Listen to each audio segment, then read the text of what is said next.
Perbedaan itu urusan sudut pandang. Ya saya ulang lagi, perbedaan itu sudut. Allah yang Tuhan saja sering didebat sama nabi-nabinya. Karena urusan sudut pandang apa? Saya beri contoh ya. Suatu saat Khalilur Rahman Ibrahim itu saatnya meninggal sama Allah, Israel disuruh. Israel itu Ibrahim saatnya meninggal, ambil nyawanya. Lah datang ke Ibrahim, ya Khalilur Rahman Ibrahim, saya disuruh nyabut nyawa Anda. Itu Israel dipaksa mikir sama Ibrahim. Hal ra'aita khalilan yumitu khalilah. Kamu tahu orang yang mencintai kemudian bunuh yang dicintai. Itu logika agak benar. Kembali ke Allah. Ya Allah, kata Ibrahim, hal ra'aita khalilan yumitu khalilah. Masa kekasih bunuh yang dicintai ya. Tapi kata Allah santai bilang ke Ibrahim, hal ra'aita habiban yakrahu ayyalqa habibah. Masa katanya dia cinta saya kemudian ketemu saya tidak berani. Israel matur lagi. Logikanya gini Ibrahim, masa yang dicintai sama yang ketemu yang dicintai enggak berani. Ya udah ketemu aja. Katanya yang meninggal itu.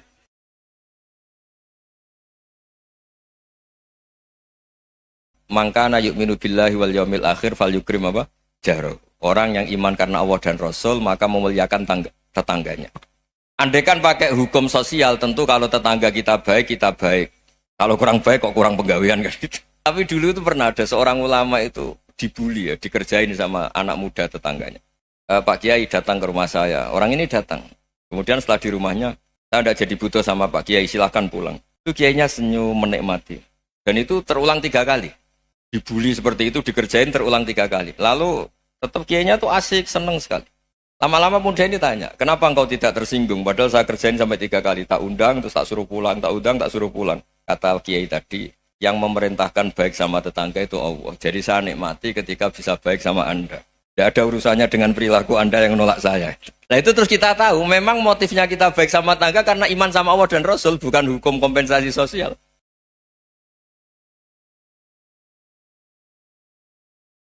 Kita ini yang nekuni fikih itu tahu, kalau tidak kuno itu madhabnya Hanafi.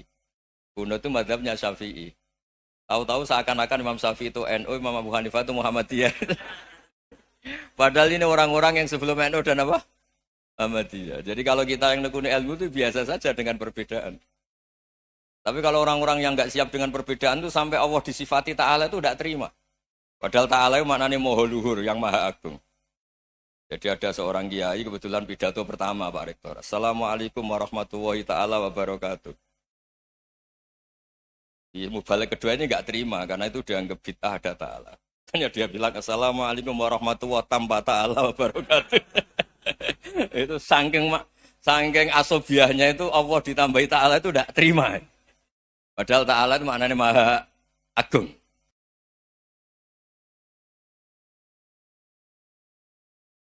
Yang ada cerita masih hangat, orang Yahudi itu bunuh Nabi. Jadi yang satu mendudukkan Nabi sedemikian tinggi sampai kayak Tuhan, yang satu menjatuhkan Nabi sedemikian rendah sampai dibunuh. Kayak apa susahnya jadi Nabi Muhammad SAW.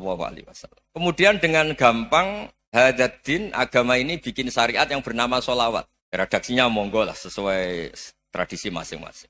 Allahumma sholli ala Muhammad, Allahumma sholli ala Sayyidina Muhammad, ala Nabiyina Muhammad, monggo lah. Tapi yang jelas redaksi ini kalau didiroyah dikaji. Allahumma itu Tuhan, Tuhan itu pemberi. Wa Muhammadun wa in jalla qadruh abdun min ibadi. Muhammad apapun tinggi derajatnya tetap berstatus hamba. Sehingga agama ini terjaga oleh syihotus sholawat. Agama ini terjaga oleh redaksi sholawat. Yaitu Allah tetap pemberi sebagai Tuhan yang enggak tersaingi. La syarikalah. Rasulullah Muhammad wa in jalla qadruh. Apapun prestasinya bisa mi'rad, bisa apa saja. Tetap seorang hamba yang butuh muhtajun ila rahmatih.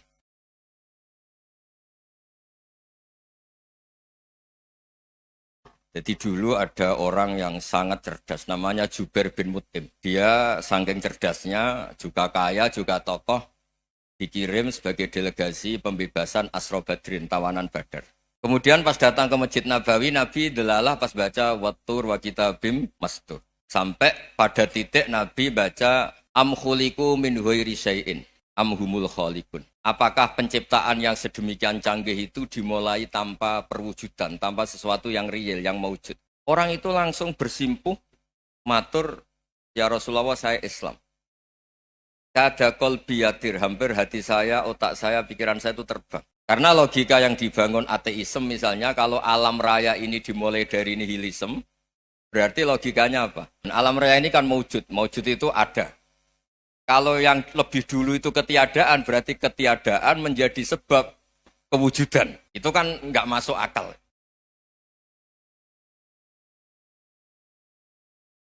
Masuk akal. Ya, kalau alam raya ini ada al-adam sing yasbiku maujudan, berarti alam raya ini al-adamu yakhluqu maujudan, suatu yang tidak ada menciptakan yang ada. Dengan logika itu terus kita ngaji, diajari sama guru-guru kita, sifat dasar Allah itu maujud. Wallahu maujudun qadimun. Terus masuk. Yang harus distatuskan pertama dari Allah itu apa? Maujud, wujud. Karena dengan wujud ini layak menjadi penyebab adanya alam raya ini. Sehingga ketika kita menolak faham nihilisme atau ateisme, faham tanpa Tuhan, tanpa pencipta awal, kita punya diroyah. Bahwa tidak mungkin ketiadaan ini menjadi sebab perwujudan alam raya ini. Yaitu amkhuliku min ghairi syai'in. Masa alam raya ini diciptakan tanpa sebab yang nyata, yaitu wajibil wujud. Siapa itu? Allah Subhanahu wa ta'ala.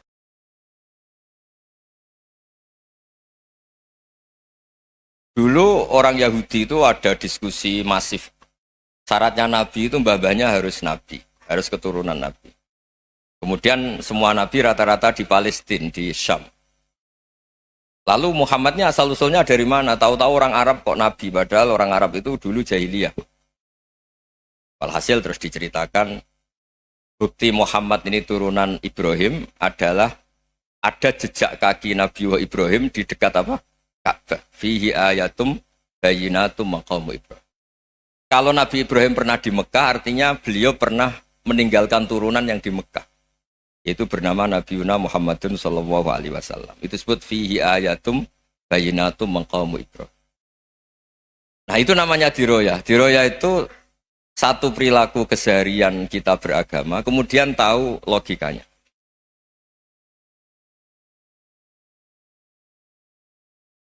Saya itu punya teman Gus, agak beling, agak seenaknya. Dulu miskin. Wah, itu seenaknya betul. Kayak kenal Tuhan. Tak tanya, kenapa kamu seenaknya? 1 bulan tuh labanya bisa 200 juta sampai 500, sampai 1 miliar. Saya itu, Gus, setelah duha itu perkembangannya bagus. Duha, setelah duha itu. Saya pernah miskin, kan kata, apa, ingkana rizki fisama, apa? Wa ingkana qalilan, ya kalau fisama fa'anzilhu. Terus wa ingkana qalilan fakasirhu. Kalau sedikit, perbanyak. Ini trennya sudah benar semua. Nah, wa ingkana, apa, ya, haroman, fatohiru. Kalau haram yang kau sucikan. Makanya saya seenaknya, kalau kolilan sudah fakasiru, paling trennya yang nggak benar juga fatohiru. Kata dia yakin kalau yang nggak benar-benar sudah disucikan Allah. Karena yang lain-lain sudah. Dari miskin sudah kaya, kolilan sudah fakasiru. Paling yang haroman juga sudah fatohiru. Gitu. Tak tanya, lah kamu kok tahu? Polanya sudah ada, Gus. Karena sang kolilan. Kamu sembrono sama Tuhan kok begitu kan?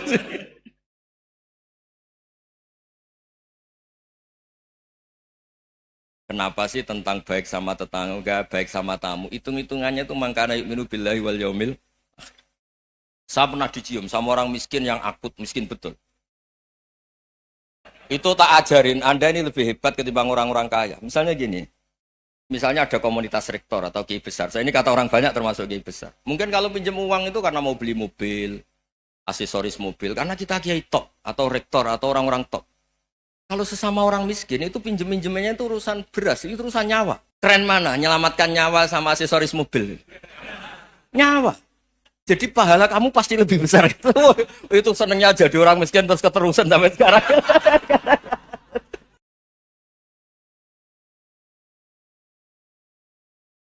Sarate sedekah ditampa pangeran niku ana sitok sing mesti ditampa. Nek kowe iso nglakoni.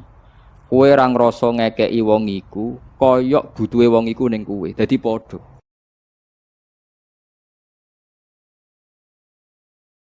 Sehingga saya sama orang yang medit, yang kikir sama saya itu saya senangnya bukan main. Kenapa? Karena kalau orang medit itu gak berhak nuntut. Tapi kalau orang lomo 1 juta minta surga, 2 juta ya minta apa? Surga. Gus, salam template. 200.000 aja kadang minta surga. Tapi kalau yang kikir-kikir ya sudah salaman tok sudah. Gak minta apa-apa, kan dia tahu diri, gak bayar kok minta. Maksud saya, Islam itu luas, dinikmati saja, Pak. Nah itu diroya, maksudnya itu diroya. Diroya itu, kamu tahu aturan Islam itu kamu harus yakin khairihi wa syarrihi minallah, semua itu ujian. Tapi kemudian dikaji. Makanya saya ini termasuk pengagum Imam Syafi'i. Imam Syafi'i itu dikasih tahu. Tadi orang yang di depan engkau cium tangan hormat tuh di luar ngomong-ngomong, ngata-ngatain Anda. Imam Syafi'i tertawa-tawa sewenang. Loh, ada ini dikata-katain di luar kok. Kok tidak kamu anggap munafik malah tertawa. Berarti saya wibawa, di depan saya nggak berani. Dianggap enteng saja.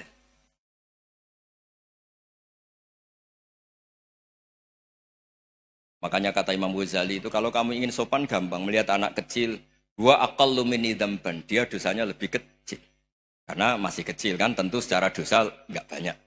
Kalau melihat orang yang tua, gua aktsaru minni ibadatan, dia tentu ibadahnya lebih banyak karena umurnya lebih banyak. Sehingga terus semua orang lain tuh di depan kita itu hebat. Ya semua orang lain sama misalnya Pak ini rektor, Pak Fathul Wahid rektor. Tanggung jawabnya lebih banyak, berarti pahalanya lebih banyak. Tapi sama, ketika melihat Nyon Sewu, melihat pegawainya yang secara lahir di bawahnya, ini tanggung jawabnya enggak banyak, pasti salahnya juga enggak. Itu yang diajarkan Rasulullah SAW, sehingga enak lah. Tapi kalau kita melihat orang lain selalu salahnya, itu pecundang.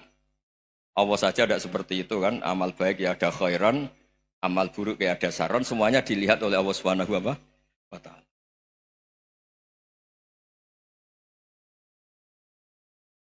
Mulane bener dawuh Sayyidina Ali sing rusak Islam ku loro. Qasama dhuhrani rajulani sing rusak gegerku mok loro tok. Yaiku wong soleh ahli ibadah tapi bodoh, ambek wong alim kurang ajar. Go wong soleh bodoh fatwane melingkar, wong alim kurang ajar kelakuane melingkar.